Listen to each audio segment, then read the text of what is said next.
Olá, meus amigos, mais um programa Espaço Aberto, que vai ao ar todos os sábados a partir das 22 horas.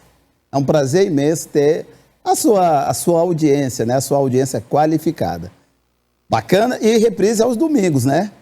E hoje aqui tem a minha entrevistada, que é a Cristiane Lamarão. Ela é enfermeira do João Paulo II e também trabalha na UPA Leste. A mulher... Trabalho com ela não é problema, né? E hoje ela veio, pessoal, também acompanhada de um segurança, né? Do seu segurança, que é o Christian, o seu filhão, né? Coisa mais linda ali. Daqui com ela a gente vai bater um papo, vai falar de como é que é a vida do enfermeiro, como ela escolheu essa linda profissão para a vida dela. E vamos bater um papo, vamos aprofundar mais sobre a questão da saúde, como é que é a UPA da Zona Leste, como é que é trabalhar no João Paulo II. Cristiane, seja muito bem-vinda e já começa aí falando como é que surgiu esse desejo, como é que a saúde, a enfermagem entrou nesse coração. Ô Moisés, primeiro eu quero dar aí minhas boas-vindas, né, para o telespectador, dizer que agradecer que é uma oportunidade única, né, você dar voz aqui pra gente. E eu sempre falo assim para a enfermagem, né, acorde a sua voz, porque voz é poder. Exatamente. E a enfermagem começou de uma oportunidade, né? Eu morava nos fundos do hospital, que hoje é a Unimed, antes era o Hospital Metropolitano. Então, a minha mãe dizia que a gente tinha que ter uma profissão que a gente pudesse sobreviver dela. Então, foi a primeira oportunidade que eu tive de escolher, foi a enfermagem. Você já começou como enfermeira ou foi técnica antes? Na minha época não tinha um técnico, tá, Moisés? Não era uma prática comum, só para vocês terem ideia, embora eu seja novinha aqui, mas eu já vou fazer quase 30 anos que eu trabalho. Olha só. Então, nessa época, o que nós tínhamos era o auxiliar de enfermagem. Na época do auxiliar ainda, né? É verdade. Então, assim, eu era muito novinha, né? Comecei muito jovem. A minha mãe com 5 meninas, né? Só o meu irmão mais velho, o Sidney, né? Também mandar um abraço aqui para todos os meus irmãos. A minha mãe faleceu. E o medo da mãe é o quê? É o filho não poder ter uma profissão para sobreviver. Então ela me preparou para a vida, Moisés, né? Acho que toda mãe tem essa preocupação. E foi novinha aí, só com o 1º grau ela me botou para estudar. Que bacana. Eu estudava no Colégio Maria Auxiliadora, queria ser freira. Era? Mas tem muita diferença de freira para... Não, mas se bem que não tem não, porque... Ambos cuidam de alma, de vida, de pessoas, né? É o sacerdócio, né? Que legal, né? Tem a ver mesmo. E aí isso conflita um pouquinho com uma das nossas lutas, né, enquanto enfermagem, que é a valorização. Porque a gente sabe que hoje é uma profissão que é de muita ciência, que é da hora que você nasce até o seu último momento de vida, a enfermagem está com você, né? A bandeira da enfermagem é a vida, é o cuidado. E a gente luta muito, né, enquanto categoria pela valorização, né? Eu tive também lá no Salão Verde Brasília, uma bandeira que foi importante, uma conquista importante, uma das grandes conquistas da enfermagem, que foi a PL 2564, o piso salarial da enfermagem. O piso salarial. Né? E que é uma das nossas frentes. O Brasil está pagando o piso salarial? Cara, na real, não. Não, ainda mas não. A gente sabe que tudo é assim, é luta, né? A luta é contínua. A gente sabe que lá no papel foi aprovado, mas é uma realidade no Brasil todo que ainda, muitas instituições ainda não colocam isso em prática. Então é um desejo também que a gente tem, é uma luta contínua que isso se torne realidade de fato, né? Você pertence a algum sindicato? Então, eu aqui hoje eu vim representando a Associação dos Hemofílicos de Rondônia, que é a minha pauta, né, enquanto militante do SUS, enquanto mãe. Né? Eu sou profissional de saúde, sim, sou enfermeira, eu milito muito nessa frente de trabalho. Por melhorias, né? Por melhorias. Salariais de trabalho. Mas isso caminha lado a lado, sabe, Moisés? Eu sempre falo assim para a população, que nós somos seres políticos, né? A gente está aqui enquanto controle social, que a gente chama de controle social, é o usuário do SUS. Então, como mãe, como militante do SUS, eu sou associação, mas eu também sou profissional de saúde, eu também defendo a categoria que eu estou lá atuando, porque eu estou lá no front, né? Então, eu sinto na pele as dificuldades que a gente enfrenta e esse desejo por valorização. O que travou, Cristiane, o piso salarial? Estava tudo certo, parece que estava andando, as coisas estavam... O que travou? O que aconteceu? Na verdade, assim, no papel foi aprovado, mas assim, a questão é o desenrolar para isso chegar realmente... na ponta aqui em vocês. Na ponta, né? Porque é um repasse que vem do governo, né? Para passar para que os estados possam distribuir para os profissionais, e muitas vezes isso não é uma realidade, né? Então, assim, é uma luta constante para que, não só o piso, sabe, Moisés? Qual era o valor também, do piso? Agora eu não sei te precisar exatamente, mas... Acho que seriam 5 mil por enfermeira. Não, imagina. Não? Imagina, não chegava a isso, não. Está na hora, né, dos governantes fazer alguma coisa, porque 5 mil para um enfermeiro não é nada. O enfermeiro... Olha, tem roupa, tem que estar maquiado, tem que estar arrumadinha, tem que gasta muito. Eu vou dar um exemplo prático. Não é fácil, aqui, né? Do dia a dia. Com todo respeito a todas as profissões, né? Porque hoje o sustento de uma família é um custo alto. Viver hoje custa, e custa caro. Então, assim, eu chamei lá o seu Severino para desentupir a boca do meu fogão. 30 minutos de trabalho, Moisés, me cobrou R$150. Uma visita deles é 140, 150, uma geladeira, né, o negócio. Seu Severino está errado? Não, ele fez o deslocamento dele, ele fez lá resolveu o meu problema, que eu precisava resolver, só que muitas vezes a gente lá como profissional, a gente também não consegue receber valores que correspondam para a gente ter uma dignidade de vida. Então é por isso que muitas vezes a gente faz jornada dupla, né? É difícil você ver aí um profissional que não tenha 2 escalas. Eu mesma, né? Eu trabalho na prefeitura e no estado. Então, a carga horária dobrada é justamente para você poder somar valores aí e ficar compatível para a gente ter um padrão de vida, para a gente conseguir manter o nosso sustento, né? Pegando essa lógica aí do seu Severino, se ele atender 4 pessoas no dia, tá melhor do que nós, né? É 600 no bolso, né? E às vezes o que arrumou minha geladeira foi 180. Ele demorou 15 minutos. Foi lá, essa peça é essa, pá, trocou, morreu, tudo certinho. Verdade. Aí vai para outra casa, né? Isso no decorrer do dia, se ele atender 5, 6 casas. Aí tirou uma... No final do mês tá melhor do que nós. Então, mas aí o seu Severino, quanto tempo ele levou para descobrir a mágica de fazer isso em 30 minutos? Não sei, foram anos, mas eu posso te dizer que eu... Há quase 30 anos, então eu tenho mestrado, várias especializações. É uma profissão que a gente estuda continuamente, não tem como a gente atuar sem se atualizar com tudo que chega novo para a gente. Então, como é que é o João Paulo hoje, Francinete? Cristiane. Então, o João Paulo hoje, né, o que está se falando hoje, que eu acho que é essa pauta que você quer trazer. Ele está passando por um processo, por um estudo, né? O secretário Coronel Jefferson fala que é um estudo para trazer a privatização ou terceirização. Aí eu não vou entrar muito no mérito, né, porque são conceitos diferentes e distintos, mas aí trazer para o público que hoje houve, né, a pauta do Conselho Estadual de Saúde, trazendo esse tema, né, que é a terceirização do pronto-socorro João Paulo II e de outras 2 unidades de saúde do estado, da CESAL, buscando melhorias. Então, o que o secretário busca, nós profissionais de saúde também buscamos. É acelerar a contratação, é acelerar uma reforma, uma telha que quebrou. Eu tive lá na Assembleia, eu vi o secretário explicando isso, e parece que isso não é ruim, né?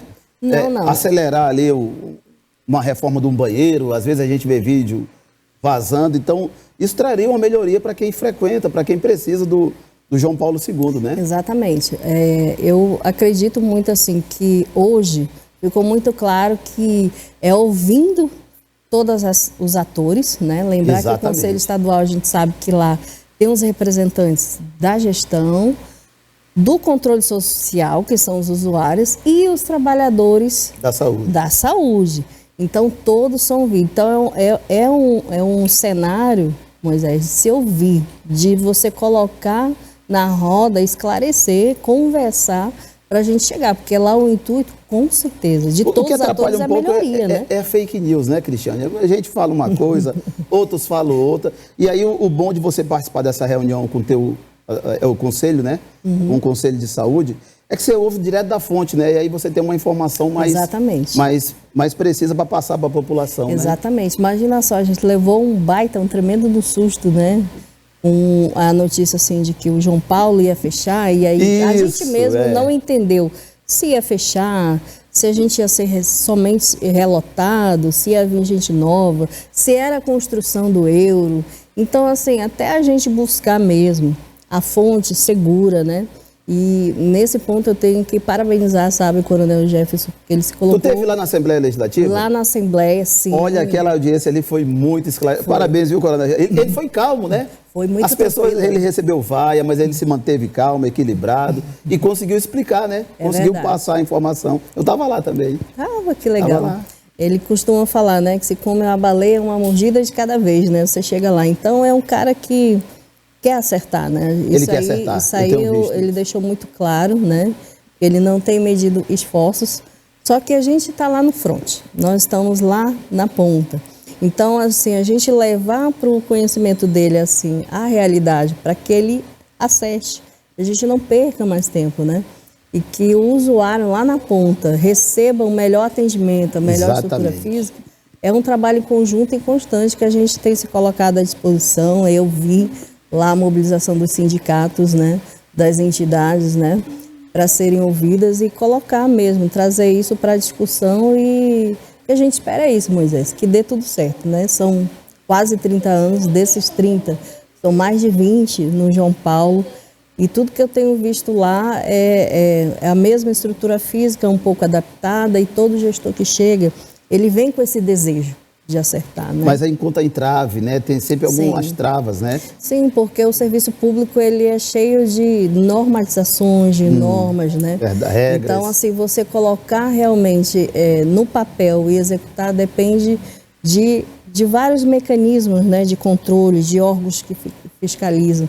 Então, eu entendo, eu compreendo porque eu sempre busquei caminhar junto com esses órgãos de controle, às vezes a população não entende. Só vê o resultado final que não é muito bom, que é verdade. Só vê, às vezes, o lado da crítica, né? Exatamente. Então, o que eu sempre chamo a população? Que acompanhe, que faça parte do Conselho Estadual, que seja um militante, né, da causa, porque o Sistema Único de Saúde é nosso. Quem usa somos todos nós, né? Nós fazemos parte disso. O SUS somos nós. Né? E outra coisa, Cristiane, a gente deve dizer para o nosso telespectador que ele também ore, que ele torça para que dê certo. Porque parece que tem gente que torce para dar errado, né? Vamos torcer para dar certo, vamos torcer para Deus iluminar o Coronel Jefferson, que é o secretário de saúde, o nosso governador. E quem vai ganhar com isso? A população, você que é profissional de enfermagem, todos nós, a sociedade rondoniense ganha o melhor atendimento, com modernidade, com uma coisa mais ágil. Então eu faço aqui, né, os meus votos, eu vou orar, vou pedir a Deus que continue iluminando todo mundo da saúde, os gestores, o conselho, né, a vocês profissionais. E quem ganha com isso sou eu que sou usuário, é minha mãe que é técnica de enfermagem. Olha que legal. Minha mãe é uma batalhadora da saúde também, né? Então, Coronel Jefferson, minha continência aí para você, para o governador. Que Deus abençoe, ilumine aí. Eu tenho certeza que vocês vão fazer aí o melhor pela saúde de Rondônia, né? Eu costumo falar assim, trazer aquela fala icônica, né, do Martin Luther King, onde ele fala, né, eu tenho um sonho. Eu tenho um sonho. Então, assim, ele falava isso com relação à cor da pele, que é para que as pessoas não fossem julgadas pela cor da pele, mas sim pelo caráter delas. E eu trago essa reflexão para essa nossa realidade. Moisés, eu tenho um sonho de um João Paulo melhor, eu tenho um sonho de valorização profissional, eu tenho um sonho de que as coisas funcionem, é para isso que eu tenho trabalhado. Você sabe que nós somos sobreviventes de uma pandemia, meu marido morreu na pandemia, era militante também, muito atuante, conselheiro. Era da saúde? Conselheiro do Conselho Regional de Enfermagem em ação, em atuação, né? Meus sentimentos, viu? Verdade. 2 anos depois foi minha mãe, a minha irmã faleceu, está com 1 ano, eu estou com um irmão meu que está em tratamento, né, de câncer. Então nós somos pessoas que a gente vai depender do atendimento de saúde o tempo inteiro. A tua torneira, quando você abre, aquela água ali, a vigilância sanitária está fiscalizando para saber se ela está em condição de uso. Então, não tem como você dizer que você, por ter dinheiro, você não vai depender do SUS, porque a vacina é SUS, a vigilância sanitária para água, para qualquer coisa que você compre ali numa cantina, num restaurante, é ela que está te dando resguardo para você ter uma fiscalização que assegure a qualidade daquele produto que você está consumindo. E aí, nesse ponto do SUS, por que eu milito? Que é outra pauta que eu trouxe aqui para você, né? Meu filho nasceu com hemofilia, meu primeiro filho. Moisés. Explica aí para o nosso telespectador, que às vezes é um nome técnico, as pessoas não sabem. O que seria a hemofilia e como é que tá, o estado de Rondônia tem encarado essa situação? Então, a hemofilia, né, para o público, eu vou trazer assim de uma forma mais simples, né? Não tão técnica assim, mas só para vocês entenderem, um distúrbio de coagulação sanguínea, onde o indivíduo que tem hemofilia, ou ele produz em menor quantidade uma das proteínas do sangue, que pode ser tanto o fator 8 ou 9, que são as mais comuns, sabe, Moisés? Ou ele não produz, uma delas, ou ele produz pouco. O que repercute no organismo do indivíduo esse distúrbio? Não vai coagular o sangue da forma normal. Então, não vai haver ali o tampão plaquetário. Com isso, ele tende a ter sangramentos espontâneos. Esses sangramentos espontâneos podem causar lesões articulares, porque são vamos lá, internos, vamos supor, eu me corto aqui. Aí eu não tenho hemofilia, o meu fecha em pouco tempo, tá tranquilo. Vai cicatrizar. Uma pessoa com hemofilia se cortou... Não. Aí... É uma tartaruguinha. Meu Deus. Vai ficar ali lentificado, né? Mas vai cicatrizar. Dependendo da hemofilia, só se for feito a correção da reposição de fator. Ou seja, se tomar a medicação para parar de sangrar, que é Meu Deus, aí... Que é a minha defesa aqui, que é uma medicação de alto custo. Pra você ter uma ideia, eu tenho mais de 50 mil reais na minha geladeira de medicação, fator 8. A hemofilia do meu filho O Estado que doa para vocês? O Estado, ele recebe do Ministério da Saúde e o Estado, ele é responsável por fazer a consulta, por acompanhar o tratamento, né? Ele faz o trabalho do centro tratador do hemofílico e distribui essa medicação que vem do Ministério da Saúde para cá, para que ele receba. E aí, olha que legal, tem um protocolo chamado de protocolo de autoinfusão domiciliar. Então, assim como o diabético, né, para você entender, o diabético pega a insulina, leva para casa para ele se medicar em casa, o hemofílico, quando ele recebe o ok da equipe, que ele está apto, preparado, ele leva também a medicação para casa, para que ele possa fazer em casa. Então, hoje, meu filho, todos os dias, ao acordar, depois do escovar o dente, é a medicaçãozinha na veia. Você precisou entrar na justiça para que ele tivesse direito a essa medicação? Na justiça, não judicializando, mas militando, né? Eu sou também representante da Federação Brasileira de Hemofilia, eu faço parte da diretoria, que é uma instituição nacional e internacional, ela é filiada à Federação Mundial de Hemofilia, e essa militância é mais de 45 anos, e foi por meio dela que a gente conseguiu um recurso, que a gente chama um recurso blindado, para que essa medicação não falte. Então, o Ministério da Saúde assegura que seja comprado, embora seja de alto custo, essa medicação.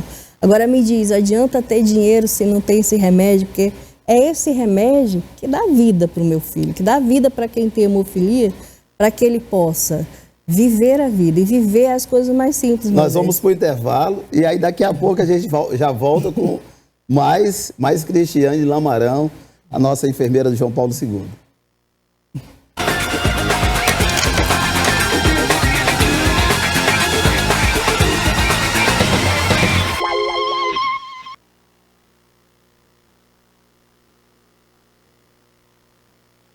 Há 25 anos, o sonho de um dentista visionário se concretiza com a inauguração da Cleon, onde vidas são transformadas através de um sorriso.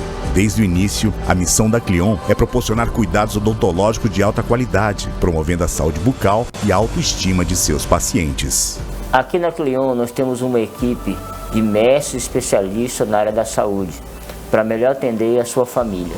Na Cleon, você tem tratamentos inovadores e personalizados, sempre colocando o paciente no centro de tudo. Imagina que nós temos aqui 25 anos de experiência em atendimento de saúde bucal e harmonização orofacial. Com isso, eu consigo levar um atendimento de qualidade e eficiência para a sua casa. Na Cleon, os pacientes já são da família e fazem parte da história da empresa. E tudo isso pensado com muito carinho para você, que é o nosso paciente. Até porque o seu sorriso é a nossa missão. Cleon, muito mais que uma clínica odontológica. Aqui somos um centro de transformação, onde o seu sorriso e bem-estar é o que importam.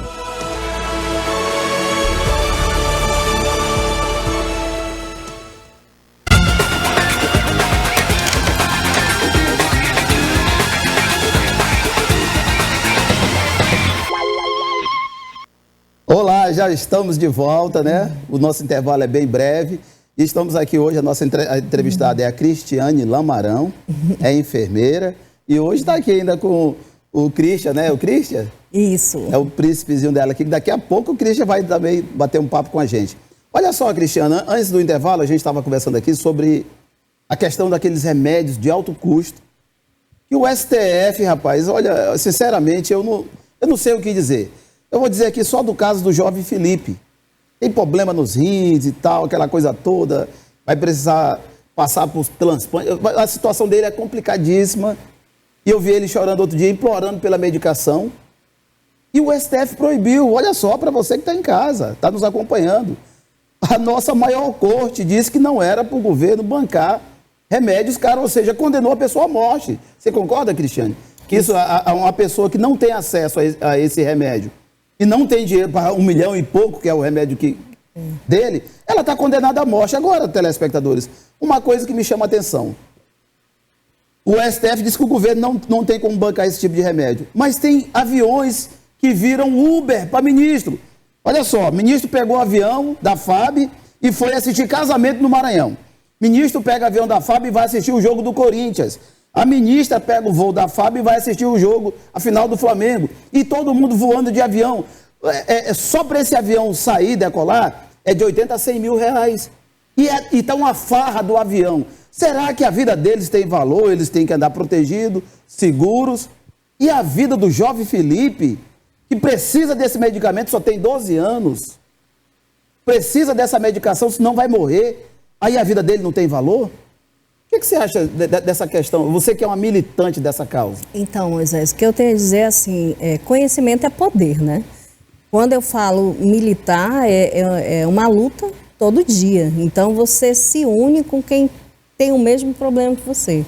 Em se tratando de doença rara, a hemofilia é considerada uma doença rara, porque atinge uma quantidade menor de pessoas comparada aí à sociedade de um modo geral. E eu deixei bem claro aqui que é um custo alto. Então, por mais que eu fosse uma mãe, eu conheço mães que têm o poder aquisitivo alto. Ainda assim, a gente não consegue pagar, ter recurso para ter continuidade nesse tratamento, porque a hemofilia, o meu filho faz uso da medicação fator 8 endovenoso todos os dias. E é graças a isso que ele consegue estudar. Ele é estudante de medicina, Moisés, né? É um rapaz bonito, né? Que quase 0 sequelas. Agora, se não fosse a medicação, estaria também, como você falou essa palavra aí, terrível, né? Porque a mãe, ela se comove, não é só porque é mãe, ela quer o melhor para o filho dela. Então, a gente não pode acreditar no não. A gente tem que correr atrás do sim. E lá no SUS, conhecimento é poder, porque no SUS está dizendo, falando da equidade, e que o tratamento tem que ser igual para todos. E aquele que precisa de mais deve receber o mais, e não é porque o custo é maior que deve ser recusado. Ainda mais se isso, a vida, ela vem à frente de tudo e de todos. A vida é a prioridade. Então, se é para garantir a vida, ele deve lutar, ele não deve aceitar esse não do STF, deve se militar e buscar receber esse sim. Até porque dos grandes argumentos que nós levamos na época que nós conquistamos a medicação de maneira profilática, né? Então, hoje eles são medicados antes que aconteça um sangramento. E não a época, por exemplo, do Betinho, né? A gente podia falar um pouquinho do sociólogo Betinho, que ficou famoso, né, pela campanha que ele fazia contra a fome, né? Então, aquela época, lá dos anos 80, era terrível, porque não tinha a medicação como hoje tem, que é uma medicação de alta qualidade, o custo é maior, e naquela época também não tinha também um cuidado e todos os protocolos e regras que garantiam que as doenças do sangue não contaminassem quem fosse transfundido pelo sangue. Então, era uma época terrível. Hoje isso não existe mais, Moisés. A tecnologia avançou muito. Hoje já se fala em emicizumab, que é uma outra medicação ainda melhor, que ela é de uso subcutâneo, que faz toda a diferença para crianças que têm uma das complicações da hemofilia, que é o inibidor, e elas têm difícil acesso de veia. Cristiane, essa medicação que teu filho faz uso, ela é fora do SUS ou ela é... Tem que ser SUS, Moisés. É o SUS, o Ministério da Saúde, que compra de acordo com a quantidade de pacientes e distribui para os estados. Mas não tem remédios aí que não tem no Brasil, no SUS, que precisa vir de fora para que a pessoa... Que é o caso do Felipe, por exemplo? No caso do Felipe, eu te diria que o argumento maior é o que a gente usa quando a gente vai pedir a medicação para um hemofílico. O que é um indivíduo voltar para a sociedade recuperado? E o que é um indivíduo sequelado? Quais as consequências? Então, não tem preço. Quanto que vale uma vida, Moisés? Porque o que ele argumentou... Não dá para aceitar ou não dá. O que o ministro argumentou é que os medicamentos fora da lista do SUS, se não tiver na lista do SUS, esses não poderão ser comprados pelo governo para doar para a família. Que é o caso do Felipe, que essa medicação dele vem de fora. Que é o que faz ele viver ainda. Ela não está nessa lista do SUS. É uma corrida, né, pela vida, é uma corrida pela vida. Eu lembro agora, recentemente, nós fizemos a audiência pública para que pudesse incluir esse novo medicamento e que pudesse ser disponibilizado para quem tem mais dificuldade na hemofilia, por exemplo, que eu estava falando. As crianças, porque elas têm difícil acesso venoso. Imagina um bebezinho, você funcionar a veia todo dia. Meu filho hoje tem 21 anos. Né? O que é pegar a veia para fazer a medicação, pulsionar uma veia de um adulto e de um bebezinho rechuchudinho, gordinho, todos os dias. Então, um dos benefícios dela é o fato dela ser administração via subcutânea. Então, você tem que levar isso para uma audiência pública, você tem que militar, você tem que realmente levar isso ao conhecimento das autoridades, né? Eu lembro que ano passado nós tivemos no Senado Federal com o senador Paim, senadora Damares, e nós pedimos esse apoio político porque os políticos estão lá para representar os nossos direitos quando eles não são ouvidos. Então a gente não pode simplesmente ouvir o não e não buscar os argumentos, porque nós sabemos, nós mães que temos nossos filhos com esse problema de saúde, a gente entende, a gente vive isso no dia a dia. Então, é levar mesmo lá ao conhecimento e procurar receber o sim, porque no SUS está dito que o SUS é de todos e para todos. E eu sempre falo da equidade, que é você dar mais para quem precisa de mais, para quem tem as suas diferenças, ele possa ser atendido nas suas diferenças. E uma doença rara é algo diferente. Então, não é porque ele tem uma doença rara que ele não vai ser contemplado com algo que ele precisa e depende disso para ter uma vida, né, Moisés? O que eu gostei, sabe, Cristiane, é que o jovem disse que não tinha acesso ao remédio por causa do STF. Ele estava dando entrevista numa rádio, né, implorando. E aquela rádio se compadeceu dele, da situação dele, e começou a pedir Pix, arrecadação, para que caísse na conta do jovem Felipe, para que ele continuasse o tratamento dele. Salvo engano, eu não quero estar enganado, depois eu vou ter que fazer uma pesquisa mais aprofundada, eu acho que arrecadaram 600 mil para comprar essa medicação dele aí. Então, assim, sabe, se as pessoas comuns, e quem foi lá doar R$10, R$5, é pessoa que nem eu e você, Cristiane. Não tem ninguém ali, ali é pobre ajudando o pobre, somos nós que se compadecemos da situação do jovem Felipe.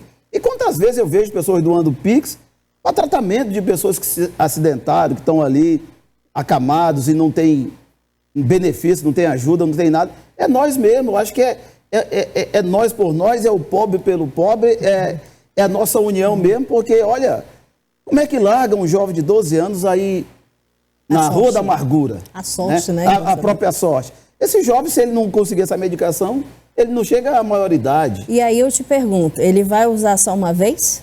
Pois é. Fez essa arrecadação agora, e aí eu te falo, e a continuidade do tratamento, onde é que fica? E agora as pessoas se comoveram e doaram. E depois, será que elas vão continuar doando? Então, entende, Moisés, a insegurança, né, que existe aí num tratamento que você não dá continuidade? Então, isso é desesperador, né? Para quem está ali lutando com uma doença rara, você depender realmente de algo que te deixa ali instável, né? Eu lembro que na década de 80, que não tinha recurso para distribuir medicação como hoje a gente tem, e uma das minhas bandeiras, sabe, é a adesão ao tratamento. Então, assim, nós temos a medicação, o Ministério da Saúde compra essa medicação. Então, o que a gente pode fazer? Fazer com que as pessoas não deixem de usar, por ter medo de fazer a infusão, por ter medo de que a medicação faça mal, porque hoje não existe mais isso, é uma medicação totalmente segura, né? Então, o que mais a gente pede? Que possa utilizar esse benefício, né? Porque o mais difícil foi a luta. Na década de 80, as mães faziam o quê? Elas pegavam a caixa do medicamento e deixavam dentro da geladeira, porque só de ver a caixa lá vazia, sem um remédio, isso já transmitia uma segurança. Saber que não tinha um medicamento dentro da geladeira era assim de corroer o coração, de tanta ansiedade, né, do menino ter um sangramento e precisar daquela medicação. Então, assim, usar a medicação só nos casos do sangramento e da emergência era algo terrível. Hoje não. Hoje a gente tem a medicação para uso profilático. Antes que ocorra o sangramento, para prevenir sangramento, para trazer qualidade de vida. Hoje a gente quer crianças brincando, crianças na escola, Ótimo. Com ou sem hemofilia. É para isso que a gente luta tanto, milita tanto, para que a medicação venha, para que não falte, né? E a gente tem um indivíduo restabelecido para a sociedade. Maravilha. Cristiane, nós temos uma pessoa aqui que está doida para falar, né? E aí, vamos falar, Cristian? E aí? Vai lá. Agora é com você e o Cristian aí, Cristiane. Oi, Cristian. Conta para as pessoas aí que você fez um vídeo do dia 6, foi a conscientização do autismo, não foi? Uhum. O que você falou nesse vídeo? Eu li um livro chamado Em Emoção. E eu aprendi de um jeito divertido como lidar com os problemas da hemofilia. Eu gravei uma série mostrando umas cartas que também tem sobre esse livro. Explica para as pessoas, o baralho Em Emoção é um brinquedo que a associação distribui para as pessoas que têm hemofilia, e nesse baralho, ali a pessoa vai aprender esses termos técnicos são difíceis, né? A gente fala aqui do fator 8, fala do inibidor, então assim, o dia a dia, o cotidiano do hemofílico está ali naqueles baralhos, não é, Cris? Tu achou difícil? Eu não achei tão difícil, mas tinha 31 cartas. Tá, e aí se a gente quiser ver, Cristian, o teu vídeo, tu ensinando, onde a gente acha esses vídeos, como é que a gente faz para acompanhar a tua aula, né? A tua aula bem didática. Vocês podem encontrar elas no Instagram, no perfil da minha mãe. Ah, é? E qual é o Instagram da tua mãe? Cristiane Garcia. Cristiane Garcia, _palestrante. _palestrante. Ah, que bacana. Então tá aí, ó.